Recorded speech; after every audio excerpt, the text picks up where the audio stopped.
Drone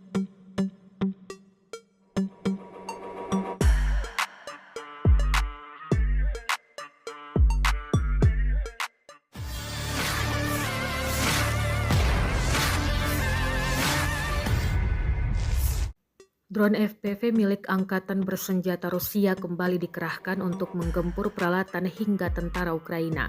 Peralatan yang disita diantaranya kendaraan militer hingga kendaraan lapis baja. Rekamannya beredar di Telegram pada Sabtu 11 Mei 2024. Drone tampak meluncur akurat, menghantam hingga membakar kendaraan militer Ukraina. Serangan terakhir tampak menyerang parit berisi 2 tentara Ukraina. Dalam keterangan unggahan disebutkan inilah sebagian kecil serangan drone FPV utara Rusia terhadap kendaraan personel pendukung, terminal Starlink, personel dan mortir Ukraina.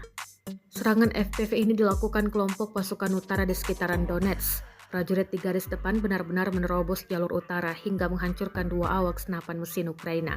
Jelas narasi unggahan.